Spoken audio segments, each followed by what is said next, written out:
In this video, we shall see what is the need for World Trade Organization and how it came into being. Let's use an example to understand how the world trade happens. Suppose there is a vegetable vendor who sells vegetables in your area. He is the only seller in the area, and by and large people are happy with him because they are not aware of any other vegetables than the ones he is selling. Now one fine day, a vendor from another area comes to your area and starts selling new varieties of vegetables. But the local vendor gets angry and confronts him. He says, "This is my area and you cannot sell here." But the new vendor is smart. He says, "Market is big enough for both of us.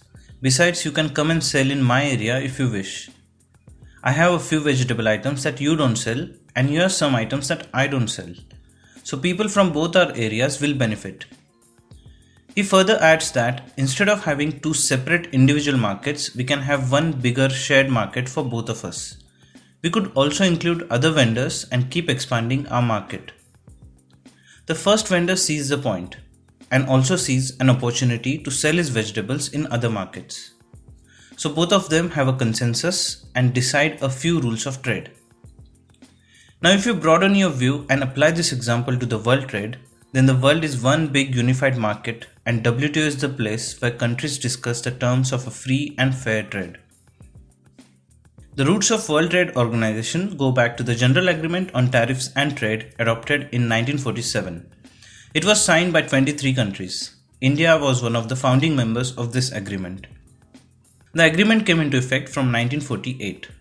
Its intention was to create a free and fair international trading regime among member countries where tariff and non-tariff barriers to trade would be removed. Since then, a series of trade rounds took place where each member tried to negotiate the terms of agreement based on mutual benefits. Now, post the Second World War, the world was divided into two ideologies: a capitalist view led by USA and its NATO allies, and a communist view led by USSR and its Warsaw Pact allies. But by 1990s, Soviet Union disintegrated and the capitalist model of economic growth emerged victorious.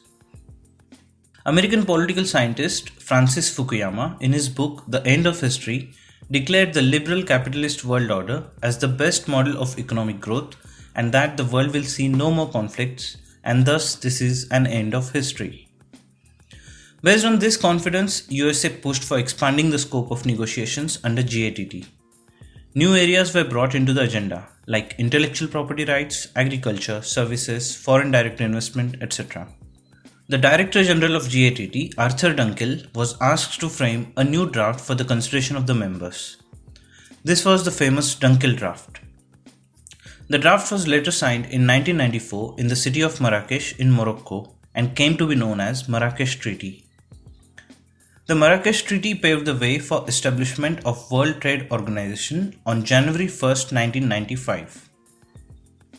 GATT remains to be an important agreement under the WTO, but many other agreements are now included. The GATT deals with trade in goods, the GATS deals with trade in services, and TRIPS deals with the intellectual property rights. In the next video, we shall go into the nitty-gritties of WTO, so stay tuned.